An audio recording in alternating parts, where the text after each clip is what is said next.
I'm freeing Etta Mae because she is loyal. But you, I'm never freeing you. The movie begins in 1863, 2 years into the Civil War. Some men on horseback approach the Union, and a fight starts between these men and those who had come on horseback when one of them approaches one of the men wounded in battle. To try to save his life, the wounded soldier says that in Deliverance Creek, Missouri, the soldiers are going to receive a very large payment of gold.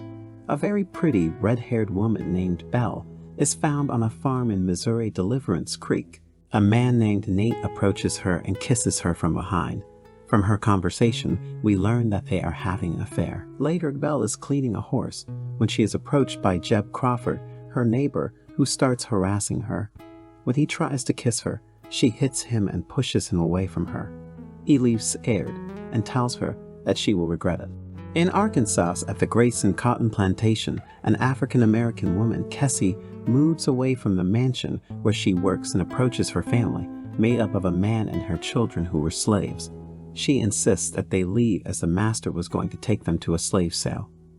In a school, a teacher named Hattie is talking to Ben Crawford. Stressed, she explains that she has to save the African-American men who are hiding at Grayson Cotton Plantation. He is concerned for her life, but she understands her fears and claims that she doesn't care. Hattie leaves the house and runs into Belle, her sister. Hattie asked her if she'll spend the night with Nate. We found out that Belle's husband's name is Harlan. Her sister asks what will happen if people find out about her romance, but Belle doesn't care, since this is the first time she's in love. In the bank, Ben is talking to his aunt Cordelia. She asks him why he didn't tell her that Belle Harlow is behind on her payments.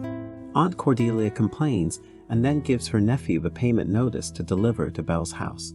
Belle and her children arrive at her house, and she sees the paper that Ben gave her taped to her house about the late payment. Later, Belle's oldest boy brings in a dead calf and says there are 4 more killed. Belle arrives at her neighbor's house with a gun and shoots him next to where he was, threatening him and demanding that he return 5 lambs.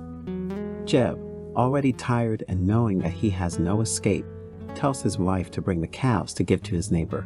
Meanwhile, at the cotton plantation, Kessie approaches the master's office, who seems angry as he knew that Kessie had told her husband to run away from him. While he touches her face in a romantic way, Edward, his son, interrupts the scene and goes over to the piece of furniture where his father was sitting and drops the liquid from the pen. The master leaves the office, and later Kessie walks over and sees the papers her master was working on, and she keeps them in her uniform. Belle returns to her house with her children after going to town, and she is alarmed when she hears horse noises. Upon entering the house, men begin to come out from everywhere. These men are the ones who were at the beginning of the battlefield. Belle is scared until Jasper, her brother, who is part of the bandit group, shows up. She asks him if he is injured by the blood that he had, but he tells her that it is not his blood, it is Toby's. Belle walks into the room and finds Toby lying on the bed, her brother insisting that she has to help him. Hattie and Ben approach a farm where they find 5 slaves waiting for their help. She says that they can't fit that many into her sister's house. Among those slaves is Kessie's family. The father says that he has to take the older slaves and his children. He insisted that he could wait until the next day. Back in the room, Belle talks to her brother and asks about Harlan, her husband. He tells her that he died in a battle. Hattie arrives at Belle's house, and later with her sister they go outside. It is at this moment that Hattie tells her about the slaves that were hiding in her cellar. Belle says that they are not safe there, and that if the soldiers find them, they will kill them. Belle has an argument with her sister and convinces her sister to take them to another place. Hattie rides away on her horse with the slaves hidden in the back. Belle goes back to help Toby in the room. We find out that they had a relationship. After that, Belle leaves and goes to her brother to tell him that she heard about the bank robbery. Jasper says that he knows that 6 Union regiments are going to receive a giant payment in gold. Her brother knows that they are struggling financially and tells her that he wants to help them, but she refuses. At the same time, Hattie, who is in the middle of the road, stops suddenly when she finds the adults who were taking care of the slaves hanging on a tree and the masters next to them. Moses was there, being beaten with whips. Hattie walks away and goes to Duke's house, where she explains her situation. She asks if the slaves can sleep there that night. He refuses, but after Hattie cries, he comforts her and grabs her face, finally assuring Hattie that they can stay for the night. Cassie later steals the release papers for the slaves from the safe and quickly escapes from the mansion of her master. As Belle looks out the window of her house, she visualizes Nate coming to her house. They quickly start arguing as Nate insists that Belle had to leave that ranch because she was not safe with those men. Nate ends up leaving after the fight. The next day, Caleb, the oldest kid of Belle, goes up to the room where Toby was. The boy tries on some armor from the wounded soldier, and Toby, without thinking twice, decides to give it to him. In town, a soldier approaches Belle with 2 photos of 2 soldiers, one of them being her brother. Belle realizes immediately that they were looking for them, so she gets on the horse and heads towards her house. When she arrives, she tells them that they have to leave. The men manage to escape. The children hide in the house. The soldiers arrive and tell Belle that they were told they were there. She denies it, but the police didn't care and brutally enter the house to start throwing and breaking things. Belle tries to stop them, but Caleb goes down, and by the sound of his armor, the soldiers think he is an enemy and shoot him. The boy falls down the stairs dead, and Belle cries inconsolably. The soldiers then leave her house. Later, Belle walks over to where Toby was, who promises her that he is going to kill all the Crawfords for what they did to him. In between that promise, Belle reveals something important. Caleb was Toby's son. Belle says Harlan didn't know, but she thinks Toby always knew. Toby cries as Belle walks away from that place. At night, Tessie arrives at Belle's house and asks about Moses. Hattie explains to Belle what is going on, but she doesn't believe that Kessie came by stealing the slave papers and that she broke the safe, as she thinks she is illiterate. Hattie stands up for her and proposes a solution, that is, Kessie has to pretend to be Belle's slave, since it would be believable. Finally, Belle accepts. Belle is sitting outside her house with a gun when her brother and Toby arrives to tell her that they are going to rob the bank.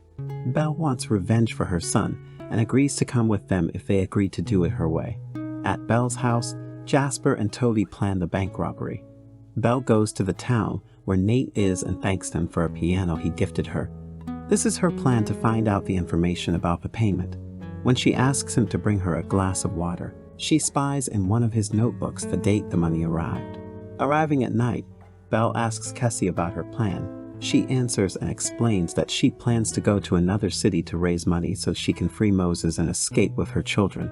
Belle says that if Kessie shows her how she opened the safe, she will get the money for Kessie to free her husband. At Belle's house, Jasper and Toby meet Kessie.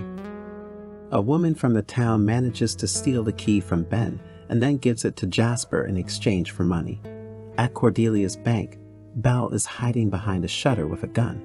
Cordelia greets a man in her study and shows him the advanced safe, the man insisting that he has to bring his own men to protect the bank, but she claims they had their own security. Meanwhile, Jasper gives his men instructions for the bank robbery. Cyril, one of his soldiers, challenges him and questions his plan. Jasper responds smartly, and then walks over to the man to tell him that if he challenges him again in front of his men, he's going to kill him. Later, the money arrives in town, and the police take it out to put it inside the bank. Ben arrives at Belle's field where Hattie was. She is worried about Kessie and her children. He wants to say something to her, and she doesn't understand, so he suddenly kisses her. He says that he's going to work all night and the next day, but they're taking Kessie to see her kids together. Later, at the place where the gold was, we find out that Ben is going to be guarding the bank's safe deposit box because Cordelia gives him a gun. The night of the robbery, Toby apologizes to Belle for everything he did and proposes that after this they escape from that place to start a family and have more children. In town, one of Jasper's men arrives with coffins and tells a man that all of his relatives died by the smallpox and that he needs to drop them off somewhere. Due to the characteristic smell of the disease, the gentleman lets him pass. Upon entering, Jasper, Toby, Belle, and Kessie climb out of the coffins and head to where the money is. They manage to get through the wall and get into the part where the safe is located.